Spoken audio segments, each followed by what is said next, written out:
Brandy is a passionate yet no nonsense woman who is going to tell you exactly how she feels and when she feels it. Fabulous human being overall. And that's who Brandy is. Brandy is someone who is there willing to help you and guide you through whatever it is you might need. She helps you to reconsider your preconceived ideas or reconsider new ways to approach a topic.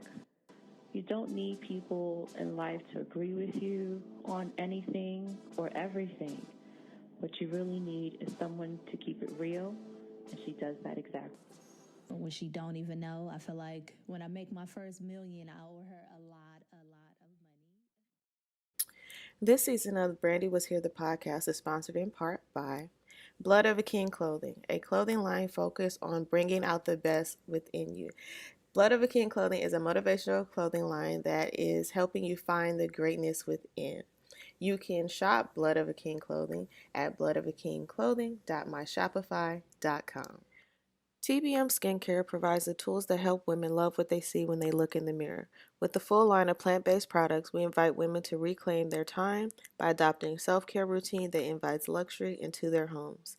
The company began making small batches of natural skincare in 2015 after founder Brandy Vernado crafted the recipe to cure her adult acne.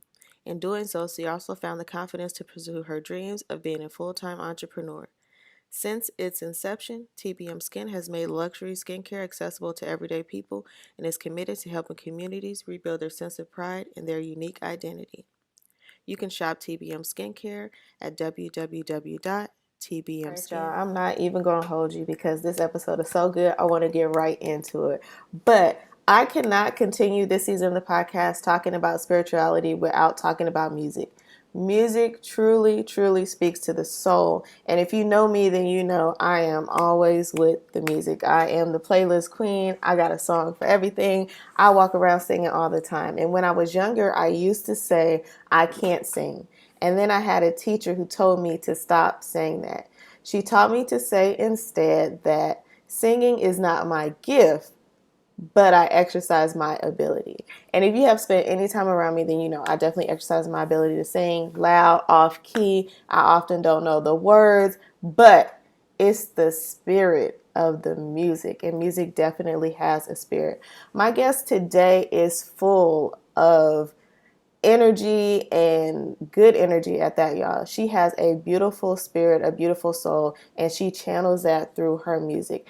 I found her very randomly through a Tidal playlist. Yes, y'all, I was just on Tidal clicking things and I found her music and it stopped me dead in my tracks. That's how powerful the music is, y'all. So Geminelle is my guest today.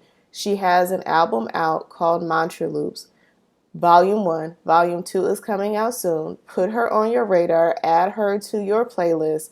I have also included as a link in the show notes a playlist of some of my favorite inspirational songs. And yes, she's on there. This is going to be a good song. We talk about how to overcome your own self-limiting beliefs. We talk about how to get through what you're going through. We talk about how to encourage yourself. We also talk about how to build the atmosphere around you that prepares you for success. So I'm super excited, y'all. I hope that you enjoy this episode. I hope that you follow her. I hope that you find the song or songs that is going to encourage you and get you through whatever you're going through. So here's the episode. All right. So thank you so much for being on my podcast today, you guys. I am so excited. I have been looking forward to this interview all week long and listening to your music all week long. So I am ready today to talk to you and get to know more about you. But if you could go ahead and introduce yourself, let the audience know who you are and what it is that you do. Yeah. Hi, everyone. My name is Geminelle. I'm a singer-songwriter, producer. My music really focuses on changing our internal dialogue by giving us some positive tools to kind of repeat to ourselves and reprogram the way that we think. And that really started for me needing tools to reprogram the way that I think. So yeah, I really write positive music. I believe I'm a master manifester through my music, through writing. and just imagining and visualizing the best for myself. Oh my God, I love that, master manifester. I just wrote on Instagram today that I have to be careful what I say because my mouth is a, and I've been noticing that these past couple of weeks I have been saying things and it has been happening. So I am very aware of how we can manifest things into reality. Yes. Absolutely. Our words are spells. Yes, yes. So we are going to do what I call my quick fire round of questions. I got 8 questions that I want to ask you that are kind of random, but also kind of not. And these are questions that I did not prepare you for. So are you ready? I'm ready. Okay. The idea is just to say the first thing that comes to your mind. Don't think about them too deeply. The first question is, what is the best thing going on in your life right now? Ooh, I am growing a baby right now. So that's the best Ooh, thing. congratulations. Thank you. Question 2, what is your go-to mantra or affirmation? Right now, my go-to mantra is I am expanding. Ooh. What is your definition of faith?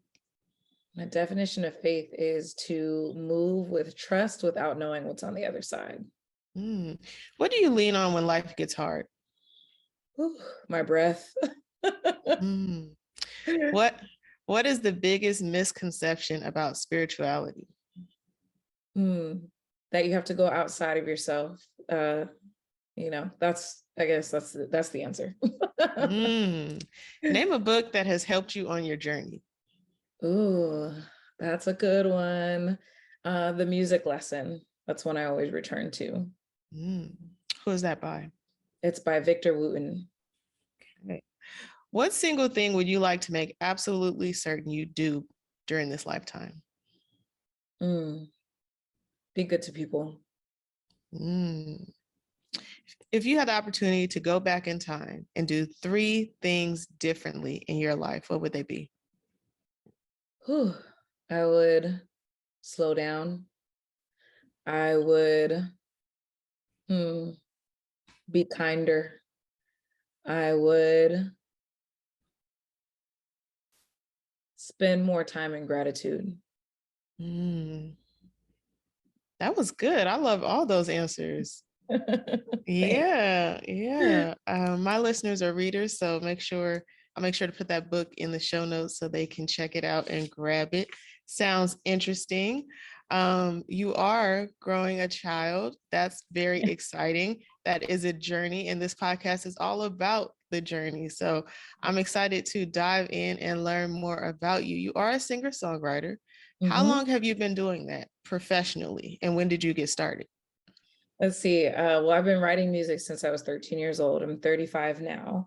And I started performing professionally right around the same time. So just kind of like doing little gigs here and there and singing the national anthem at track meets. So yeah, there was a second part of that question. What was that? Yeah, you answered both. How long have you been doing it professionally, and how did you get started? So you started doing it professionally around the same time you got started. What made you want to do it like as a career as opposed to just, making it a hobby or doing it for fun? Yeah, so I think I realized that I had a gift. I was singing just as a hobby, like karaoke and stuff like that. And then I would notice that like the room would stop when I would start singing. And I didn't really know what that meant, but my mom did, she was like, wow, like this girl has a gift. And so she asked me if I enjoyed it, if I wanted to like keep doing it. And she really paved the pathway for me. She was my first manager. My doctor, and she really just kind of like introduced me to different opportunities for me to perform, and I realized how much I loved it. I loved being on the stage. I love singing in front of people, and it just became a way for me to express myself. And I remember like my first vocal coach put a pen and paper in my hands and was like, you've been singing cover songs and the national anthem and all these different things for so long. He's like, but what do you have to say? And the same day I wrote my first song, and we went to the studio and we recorded it. And it was just so cool to see something come to life from nothing. And I knew then that I had a passion for music. I wasn't sure what that meant professionally, but I knew that it was something that I cared about. And so I wanted to keep just like getting better and keep learning about music, keep performing, keep trying. So that's how kind of how it all got started. Wow, shout out to your mom for like, a lot of parents, they see like a talent in their child or a gift that their child has, and they like go full Joe Jackson of like, we're rehearsing, 30 hours a day, we're gonna make this happen. But your mom, like, she talked to you about it and said, is this something that you want to do? And if so, here's the path that we can take. And she supported you in that. That's amazing. Absolutely. Yeah. She's been incredible in the journey, and definitely never applied too much pressure, but was always there to be like, if you want to get better, this is what we have to do. Nice. So at like 13, when you were first starting to sing, what songs were you singing? What songs were you covering? Oh man, a lot of Whitney Houston. Oh, I love her. Like, I mean, I wish I had the same range I did back then when I was young. But just a lot of Whitney Houston. Mariah Carey was my girl back then. That was like karaoke queen. Let's see, who else was I singing? Always loved Michael Jackson. Always loved Janet Jackson, Aaliyah. Those are the folks that I would be covering, and definitely like performing their songs. So yeah, those are the jams. I love all of the people that you mentioned. They have really big voices and just really amazing songs, but also some really great stage presence. So you were singing, taking lessons. How did you add on that performance element? And was there anyone that helped and coached you in that? Yeah. So one of my favorite stage coaches was actually one of my homegirls. And I remember I had this, like, back in San Diego, they had this like this show called oh my gosh, what is it called? It's the Kumba Fest. And it's kind of like Showtime at the Apollo, where you could get booed off stage. And I remember I was telling her, like, I'm gonna sing this song. I think it was a Whitney Houston song. I can't remember which one it was at the time. And she was like, girl, if you want to like win this, she was like, you got to perform it. She grabbed like a broomstick. This is in the classroom. We got in so much trouble this day. She like grabbed a broomstick from the classroom, and she was like, this is your mic stand. And she was like, and you're going to start singing at your mic stand. And then she's like, then you're going to put it behind you and you're going to step forward. And she was like coaching me through the whole stage performance. And I remember I followed her like, direction when I performed, and the crowd was going wild. And I just remember being like, wow, it really matters how you present yourself on stage too, and so I had different vocal coaches kind of teach me certain ways to just like, protect my voice and project, and, make sure that I could hit all of my notes and I was comfortable on stage. And they would show me little movements that I could use to kind of like help my voice that also kind of looked like big performance. But my favorite stage coach was my homegirl Brunetta. And she was the one who was like, she would watch all the music videos and, all the concerts. And she studied it, and she would give me tips on how I could be a better performer. And I just love that about her.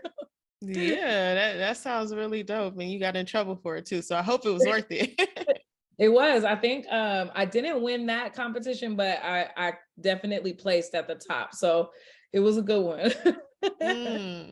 That's good. Performing and music too is really about impacting people and touching people's spirits. So how did you, or when did you realize that your music did that, and what did that feel like for you? Ooh, that's a really good question. So I wrote my first project, or the first like project that I put out publicly was called Audiobook. And Audiobook was just like kind of like my coming of age story. And around that time, like I had a lot of life stuff happening, so I never really like pushed it, but I would get these messages from people like, telling me that the stories that I was telling really resonated with them. And I would say this is back, like I'm like grown at this point. It's back in 2016. And I started realizing like for myself, I knew that music was powerful because it was my form of like therapy, how I would process things, how I would kind of just like navigate life a little bit. Like if I was angry, if I was sad, if I just had something that I couldn't get off my chest, I would put it in a song.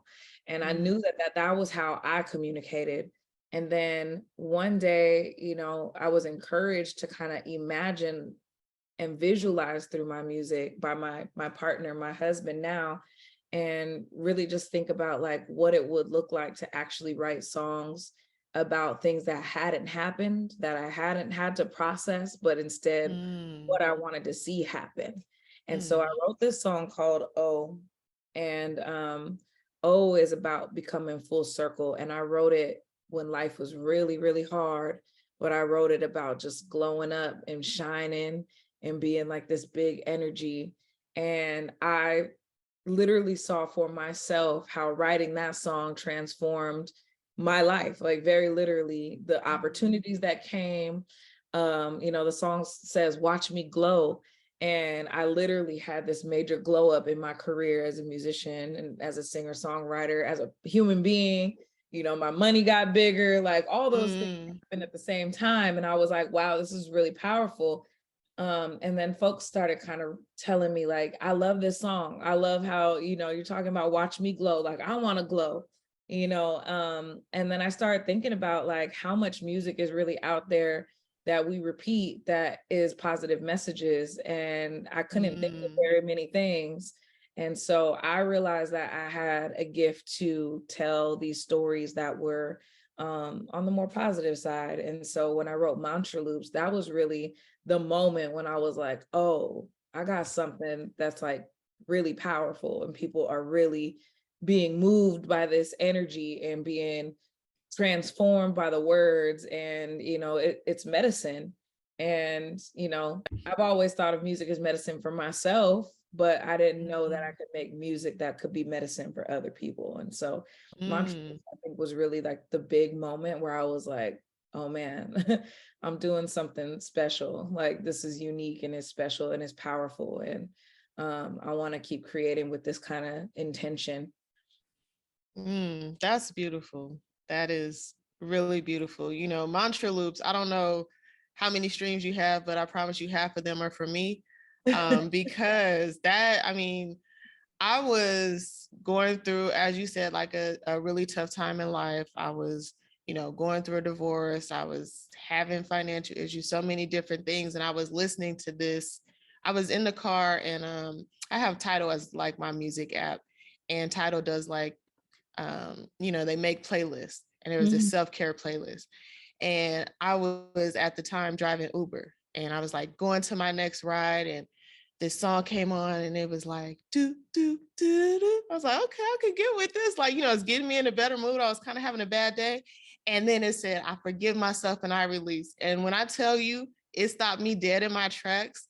I pulled over the car and I just started crying because I had been holding so much in.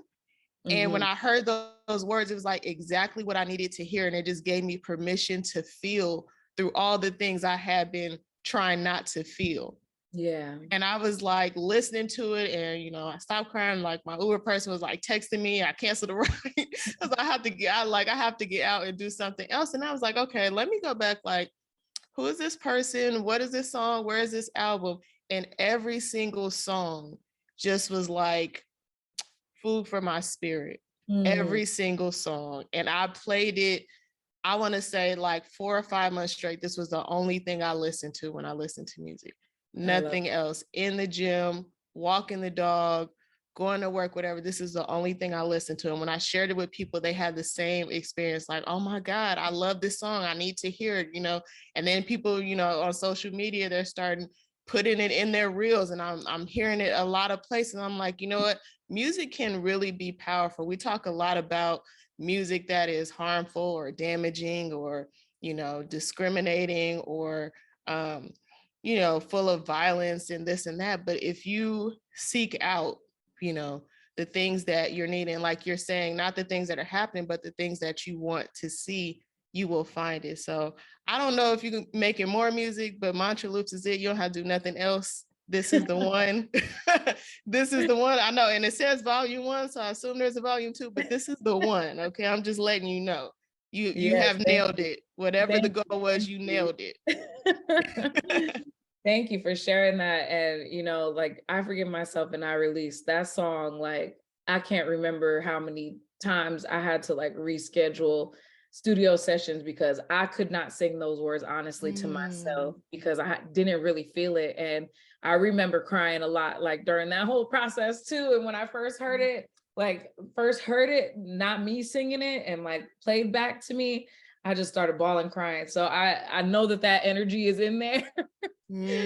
So I feel that for you. And I'm so glad that you were able to have that release and like let that go. And yeah, because nobody deserves to hold on to that. You know what I mean? Yeah. Like we all deserve forgiveness and that kind of peace of mind that comes with the release after, you let something go that doesn't serve you anymore. So yes, sharing. I love that. And I love that you are writing your own music. A lot of the guests that come on the show talk about the power of journaling. And for a lot of my listeners, they don't really connect with journaling, right? Did writing come natural to you, or was it something that you had to work on and learn how to really articulate your feelings or what was inside of you? Yeah, I think writing was always one of like my favorite things in school. Like I loved writing essays. I know that sounds crazy, but writing essays and like telling stories and journal. I've always had a journal. I always had a journal. It's something that I've kept close for many, many, many years. I also work for a company called Passion Planner, and I keep Oh my gosh. Wait, where is it? I've been using Passion Planner. Yes, I was an early adopter, a Kickstarter supporter. Yes. I love that planner. Amazing. Yeah, so I work for Passion Planner and I've been using the Passion Planner since I've been a creative entrepreneur.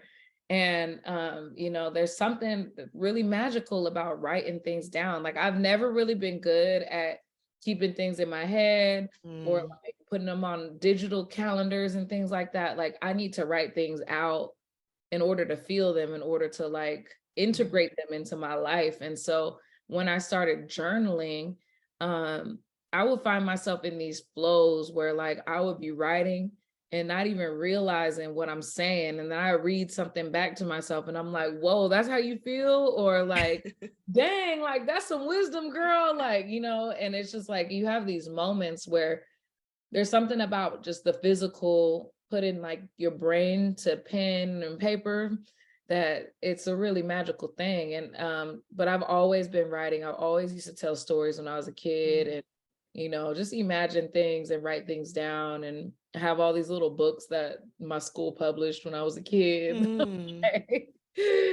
Like, who's reading these books? Where are they going? But they got published somehow. So well, hey, you published. Right? I'm a published author. I love that. Yeah, I think like, people need to have a creative outlet somehow. So it might not be in words, but it could be painting, it could be movement, it could be something, but you have to have somewhere to express everything that's going on with you for yourself and not necessarily for an audience, just to get it out for yourself. People write, not everyone's going to be a singer or performer, not everyone's going to be an artist, a visual artist, but those things can help you to begin to heal. So what are some other tips that you might have for folks who are looking to heal or on a journey of self-love? What are some things that they can do to just lift their energy or to feel good about themselves or where they are in life? Yeah, that's a great question. I think for myself, the practice that I found most effective is to do something for my mind, my body, and my spirit every single day. So I really prioritize having my morning to myself, like having a quiet morning, getting out, getting some sun, getting some exercise. Those things are incredibly important to me. Even reading or grounding yourself in something spiritual, or maybe not even something spiritual, but just grounding yourself in something that causes you to be present for a moment, I think is really important. I'm not the greatest meditator, but I do try. I try to sit still and just breathe, you know what I mean? And I think even that, just being, it's like stopping yourself to be present for a second really, really matters. And I find when life gets difficult, just keeping a routine helps me to move forward, because when life gets difficult, that's the first thing that usually goes, you know what I mean? You want to lay in bed a little longer. You want to, you know, you don't want to go to the gym. You're not motivated to go to work. All those things kind of start happening. But like having that routine, it's like building a muscle, you know what I mean? Like it just grows and gets you stronger every single day, to the point where one day you wake up and you're like, I want to meditate. I want to get up and exercise. I want to feel the sun on my face. I also feel like when I get stuck, the best thing for me to do is go into nature, like get into, you know, I like to hike. That's like a thing that I really enjoy doing. And it don't even have to be strenuous. I just like being in the trees and, you know, seeing the earth and stuff, and being surrounded by just air and open sky and all that. You know, I also really enjoy, I'm a Cali girl, so I really enjoy going to the beach. Like that's a thing that I enjoy doing. There's something about nature that just reminds us that life goes on, you know what I mean? Like no matter what you're dealing with, you know, we're powerful, we regenerate, we keep going, we keep growing, you know what I mean? And so I think nature is a good reminder that life moves on, and you can keep on too, like you can keep going too. So those are kind of the tips that I think, for if you're going through something, like really sticking to your routine, or finding a routine, or creating a routine, and then also taking some time, take a time out and go to nature, be in nature and spend some time outside. It's really healing, really grounding. That's some really good advice. I'm Thank glad I you. asked that question. That was good. I would imagine that your journey in your career, I don't want to say it's been hard, but it probably hasn't been easy. Being a creative in this, you know, day and age, and really trying to pursue your passion. You talked earlier about manifestation. How do you keep the faith towards manifesting the life that you desire, the career that you desire, when things sort of don't go your way? Well, the mantra that really started the whole Mantra Loops Volume 1 was my success is inevitable. And I started saying my success is inevitable because I realized that I was in spaces that I didn't believe I belonged in. I had this very deep imposter syndrome thing going on. And so like I would end up in these spaces and be like, do I even belong here? And I would get really small. I would shrink. And one day I realized that no matter what the path looks like, I'm gonna be successful. Like, I don't know exactly what the journey is gonna look like. It may not look like what I think, but there's success on the other end of this because I choose to wake up every day and walk in my purpose. And, you know, I think purpose a lot of times is even greater than, you know, what people imagine success to be. Like the reward being in your purpose is far greater than any success that you can imagine. And so when I started just waking up every day and being like, today I'm going to walk in my purpose and just know that my success is inevitable, that's when I really started to be able to navigate like the difficult times, because I released my perception of what I thought success was supposed to look like for me. Because I used to have this really deep dialogue where I'd be like, well, when I get on, or when I get to this level, or when I you know what I mean? And then one day my husband was like, when, like, you here, like, you don't see the success, you don't have like appreciation for where you're at. Like, you're already doing music for a living. Like, that's not success to you. And when I really took a step back, you know, I was looking at the goals and not really looking at and taking appreciation for, where I was. And so, I started to realize that success is nuanced, and so because it's nuanced, I have to be completely open to what that may look like in that present moment for me. And so when I started saying my success is inevitable, that really helped me to be more present. And when I started being more present, I was able to expand and not shrink. And because I was able to expand and be my whole self and be my vibrant self and like joyful self, that started attracting more opportunities for me rather than me being all shy and timid and scary and awkward, what I mean? Because I think I was pushing away opportunities by thinking that I didn't belong there, and like I didn't belong, and people were like, she don't belong. Like, because I did that, I created that, so music has always been, like, since I was young, it's always been one of those things that I've pursued, but haven't always felt 100% rewarded by, you know what I mean? But because I'm now open to the idea of what success looks like, success has manifested for me in many ways beyond music, in community, and opportunities to educate people, and opportunities to make an impact in different ways, even like working for Passion Planner. I love my job, you know what I mean? And that's success to me, like being able to wake up every day and do something that you love, and also be supported by a company that when I say I'm going on tour, they're like, okay, have a good time, what I mean? And so, there's a lot of different ways to view success, and I get to do it all. I get to be an artist, I get to be an educator, I get to be a member of the community, I get to make music and create stuff. And pretty soon I get to be a mom, what I mean? I get to be a member of a family that is loving and supportive. I have my freedom.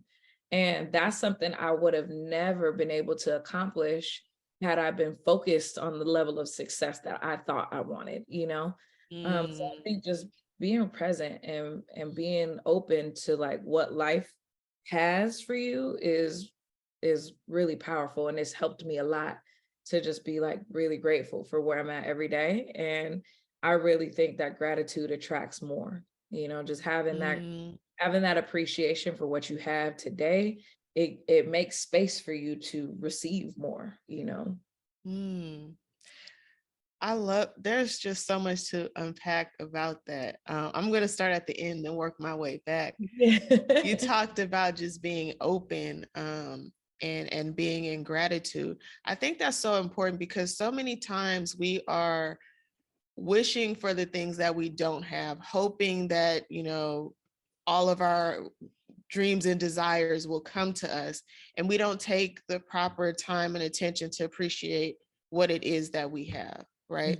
I hear so often people say like, there's this phrase, and I like it, but I don't like it at the same time, when people talk about the higher version of themselves or the best version of themselves, and they position that as like this person very far and distant from who they actually are now, right? But our best selves is within us. It's up to us to kind of show it and bring it forth, right? It's not like it's not going to show up down the road, or you don't have to go out and find this person. It is you, right? You look at this person in the mirror every day. But just being in yourself and being grateful for who you are and where you are on the journey right now is so important to getting to that next step, right?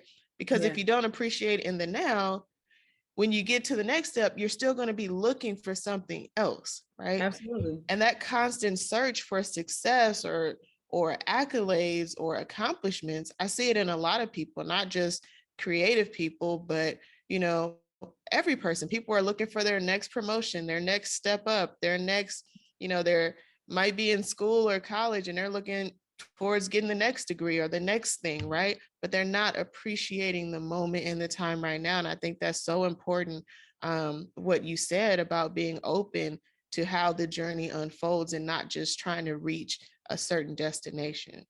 Absolutely. Absolutely. And I would even say that our best self is our most present self, because as soon as we start thinking about the future self or the past self, that's when we're not there anymore. You know what I mean? It makes us either anxious, or it makes us feel guilty or shameful, or, I could have done this better, or whatever it is, and we lose out on being the most present person that we can be. And I think, our best self is our most present self. Yeah. The other thing you talked about that I want to touch on is imposter syndrome, right? So I did not know this was a thing until maybe a year ago. And people were saying to me, like, oh, I suffer from imposter syndrome. I'm like, what does that mean exactly? What is your definition of imposter syndrome? I want to break that down a little more. Oh man, I think imposter syndrome is when you feel like you don't belong somewhere that you might actually belong, or you don't think that you have what it takes to be in a particular position that you have already been given based on someone else being able to see that opportunity in you. So I feel like imposter syndrome usually stirs up when people are given a really big opportunity that they maybe don't feel like they're ready for. But I don't think it shows up, I don't think it shows up just like any old willy-nilly. I think you have to be given something in order for people to be like, wait, hold on. You want me to do what? So that's how I define it. Yeah. I think with imposter syndrome, it is that people are presented with an opportunity, and this could be something that they prayed for, they manifested, right? And maybe it comes in looking different than they imagined, right? Maybe you say, oh, I would really like to be a singer. And then, someone calls you to perform. Hey, we have this show. Would you mind coming to perform? And you're like, whoa, I didn't mean right now. Maybe, in a couple of years, get some more practice, do some more songs. I can be ready, right? But I think the opportunity that is presented to you is an opportunity for you to grow and to be present into that best self, right? I think a lot of times, because we haven't done something, our expectations of what that thing is can really deter us from stepping into those moments and that opportunity, right? If you've never performed before, you might think there's all of these different steps or expectations of things that you're supposed to have, right? Because you might be, like most of us on Instagram trying to catch some clips of Beyonce performing overseas, and you're like, oh, I need 10 backup dancers. I got to have 5 outfit changes. I need to be, rehearsing for 6 months before I can hit that stage. But where you are and the opportunities that you're given are, the stage is set for you to show up as who you are, exactly where you are. And I think people sometimes maybe overthink their opportunities. They underestimate their capabilities. And they're often trying to imitate what they saw and that takes you away from being your authentic and unique self. I agree with that. I agree with that. Yeah. And I definitely think, the best way for me to have moved through imposter syndrome was to be really aware of the fact that like none of this happens by accident. So if I'm in a space that I maybe feel, well, I don't know if I have like what it takes to be here, but I'm here. That means I'm supposed to be here for something. So maybe it's not exactly what I think it is, but like if I'm present enough, I can take the information to know why I'm supposed to be there. And I think, when we have imposter syndrome, we let that get in the way of us just kind of taking the lessons from whatever the situation is and growing from there. Kind of like you said, like this is the opportunity for you to grow in that space. Now you want to be a performer, here's your opportunity to perform. It may not be the best performance. It might not be like a Grammy performance, but it's the stepping stone to get you to being at that Grammy level performance one day, and so like just being able to accept these gifts and really just move like with strength in them and with like confidence in them, like, okay, supposed to be here for a reason. Let's see what that reason Yeah. is, you know? The reason it could be for you to learn, right? Yeah, No one starts out great. no. Everyone has to Yeah. learn. Yeah, you got to make mistakes So, along the way. yes. The other thing that I wanted to touch on in what you said is really um, getting to your own definition of success, right? Defining success for yourself. What does success look like for you these days? Hmm. Success looks like freedom of time. It looks like creative expression.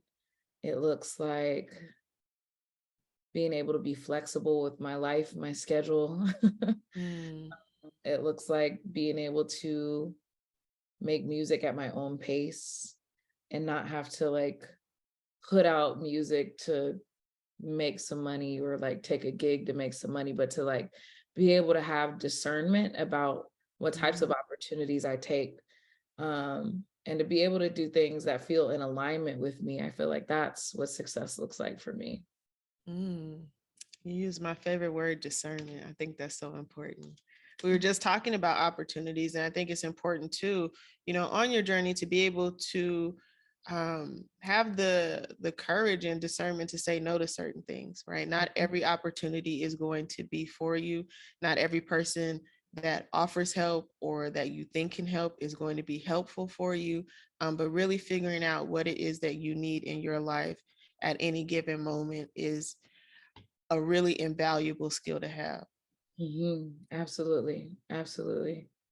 And I think Yeah. I know I used to take every opportunity to the point where like I would be so burned out, I'd be so exhausted. And then, I didn't feel like I had enough to like fill myself back up. And so I love Mm, that I have an opportunity to sit and think and be like, do I want to take this gig? Do I feel like going to this city? Do I feel like doing this? mm, Is this opportunity worth it? Is it going to be fulfilling to me? And being able to ask those questions, I think, is so underrated. You know what I mean? Like mm, that to me is a privilege, to be able to ask those questions and to be like, yeah, I think I do want to take this, or no, actually, no, this doesn't feel good on my spirit. But I get to take that time and sit with it and mm, decide for myself if that's something that I have the capacity for. And that's really powerful. mm. Can you talk a little bit about your decision-making process? Like when you're approached with an opportunity or an engagement, how do you discern what's going to be for you and what's not? Yeah, I think I really thrive off of energy, Mm, so I will literally like read through an opportunity and see how my energy feels. Like, do I feel mm, excited about that? Does it feel like something that sounds fulfilling?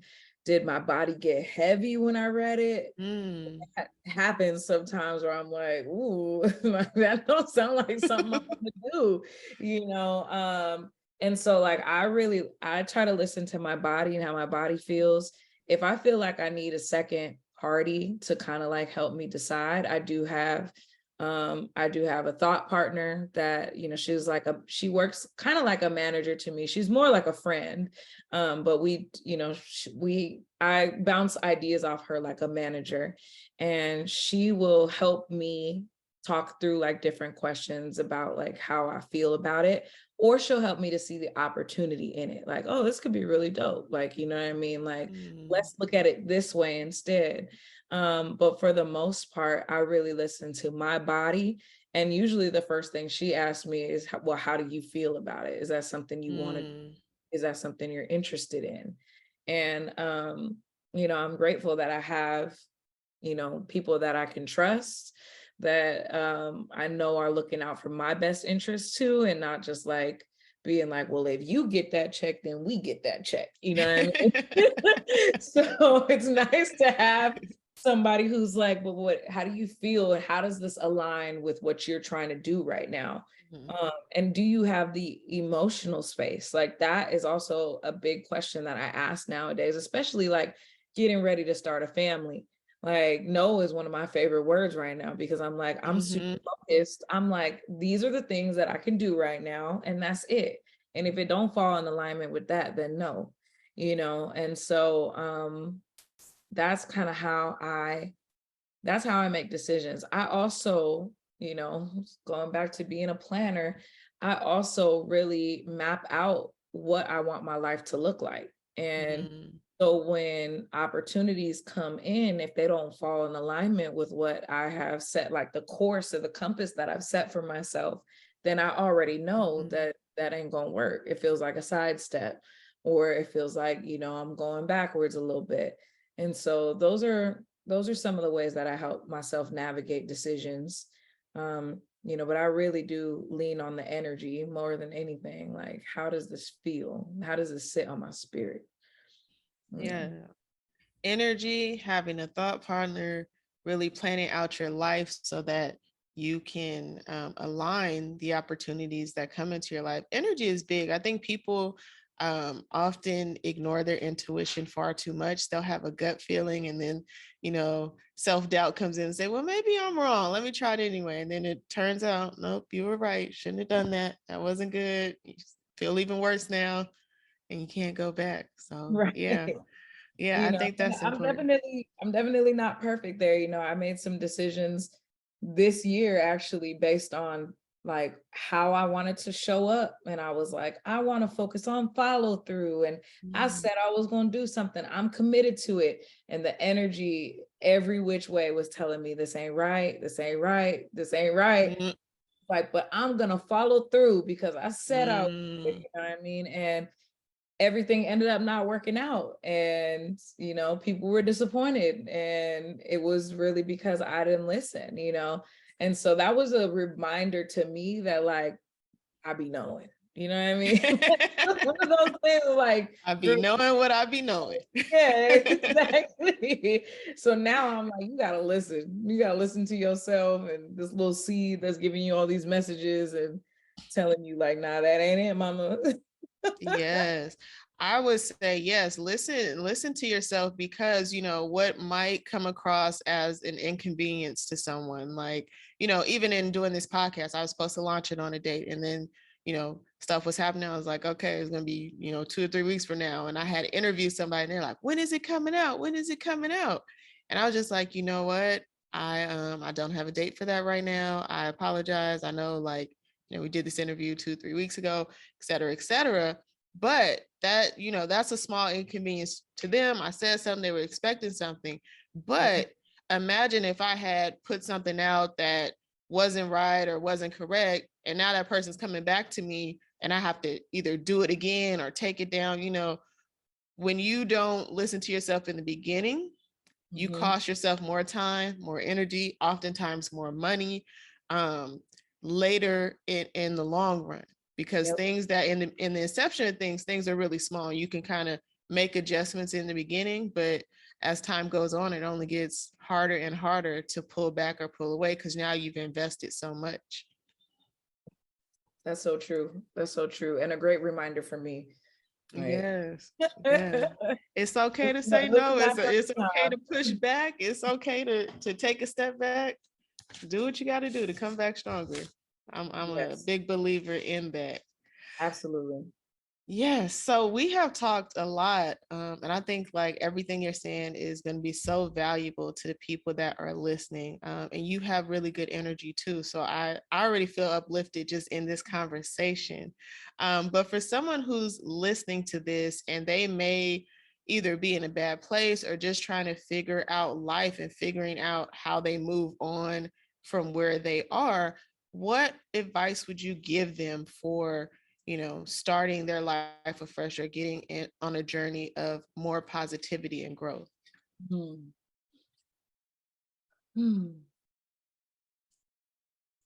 think it's kind of like maybe 2-part, maybe 3-part kind of process. I think if you're finding yourself kind of stuck or in a space where you're having trouble moving forward or moving through something, I think it's important to take an objective look at yourself, kind of like remove yourself from the emotions and the experience of it, and really look at who you are from like an outsider's perspective. what your life looks like from an outside perspective. Remove all of the emotion, remove all of the how it feels, and actually just look at yourself and assess for yourself if those things are working for you. And if they're not working for you, then really taking the time to define what it is that you think will work for you. And then putting that into practice, you know what I mean? Like little steps at a time. I did this. So I experienced a time frame in life where I was super stuck. I kept running into the same issues over and over and over again. And I had to just press pause because I'm like, obviously I'm moving too fast if I keep running into this. And when I took a look at my life objectively, I noticed where I wasn't creating boundaries and where I wasn't honoring my own, like my own values. And then I sat there and I thought about all of the different things that I was discontent with in life. And I wrote out what I needed to do in order to be content with life. And then I made those little action steps every single day. And like I said earlier, I feel like, you know, growth is a muscle. Like you have to exercise. You have to do little things every single day. You're not going to, you know, turn around today and be like, yeah, I'm gonna lose 30 pounds tomorrow. That's not how it works. You know what I mean? Like you have to take little steps every single day and be consistent to making that type of progress. I feel like that's the same with our emotional well-being too. Like if there are things that you feel you're struggling with mentally, emotionally, like think about what are some of the resources that you can utilize and intake every single day to change that. Like I went through a phase last year where I felt like I didn't have enough information to move forward. And so I made a decision to read something every single day. And at the end of the year, I was like, yeah, I have so much knowledge right now. Like I have a lot of information that I can use in my tool belt to kind of move forward into this next season, this next chapter. The same with mantra loops. When I wrote mantra loops, it was because I had a lot of negative self-talk and not a lot of negative self-speak. And I needed a tool to get me out of that practice of talking down to myself. And so, you know, mantras really became a system of support for me and a tool for me. And so I think, but the first step for me was to look at my life objectively and be like, yo, like just looking at this person, like, do you enjoy these qualities about your life? Like, do you enjoy that person? Is this person someone you want to hang out with? You know what I mean? And really thinking about how you can take little steps to tweak the way that, you know, you feel and really implement like different, there's so many resources, you know what I mean? Our breath is the biggest one. Like our breath gives us so many answers if we just sit still and just breathe. Like if you're feeling anxious, if you're feeling upset, like your breath will tell you everything you need to know. You know, and so just taking a moment, you know, really repeating different words that will help you reframe the way that you think, even writing them on the mirror or on sticky notes or putting them on the fridge, like somewhere where you'll see them, you know, all of those things can be really helpful and they sound really small, but you know, those are the same things that I did to help uplift me. And you know, it really do be small things that make a big difference sometimes. So That is very true. yeah, I think taking a moment to look at yourself objectively and then creating a plan for how you're going to improve. You know, how are you going to get healthy? How are you going to get better? And I guess lastly, and this is just kind of like a thought, but like your mind, your body, and your spirit, they all work together. Every single piece works together. So if you're not feeling well in your mind or in your spirit, you can also change what you're eating and how you're moving your body to make yourself well. You know, it really makes a difference to get outside and like move your body it literally puts like happy energy in your body. Like you might not feel it while you out there sweating and struggling, but like afterward, you're gonna feel energized and like feel good, and there's gonna be energy moving through your body. And I know for a fact that when I started eating differently, I also noticed a difference in the way that I thought and the way that I felt. And so like even in the way that my spirit showed up, like my spirit became clearer when I started eating cleaner food, you know? And so, your mind, your body, and your spirit all work together. So if there's a blockage somewhere in your mind and your spirit, there's probably a blockage in your body too. And so I recommend fasting, like doing a juice cleanse, or if if there's a particular food that you feel like you addicted to, just take some time away from it for a little while. You know what I mean? Like all of those things really help to challenge us to grow. And so I'm not sure if I answered your question. I've been talking for a long time. Girl, yes. That was like church. I want to pass around the collection plate. That was a word right there. Yes, all of that. All of that.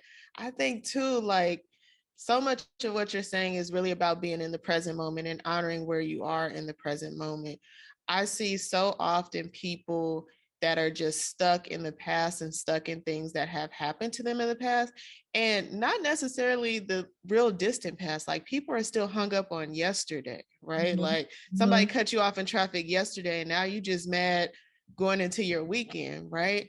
And so many times I was in this group this past week and they were like, we want to write letters to our younger self. And I'm like, raise my hand. I was like, why don't we write letters to our present self? Like, what do we need to tell ourselves now? Because younger self ain't coming back. She don't need that advice.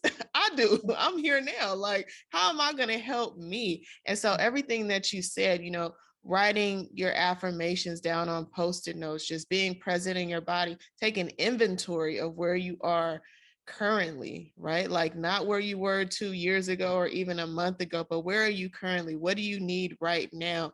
And then making a plan to get that, to find it.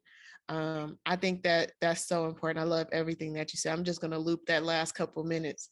We'll make an album out of that. We'll loop that together for folks because that was really powerful. You summarized that really well because I was like, am I rambling? No, that was good. We have talked for a while and I want to make sure that you tell people what you're currently working on so that they can support you in it. I know that, you're expecting and that's probably taking up a lot of your time, but what are you doing that we can help and support you with? Yeah, awesome. Thank you for asking. So I just released a music video for I Forgive Myself and I Release.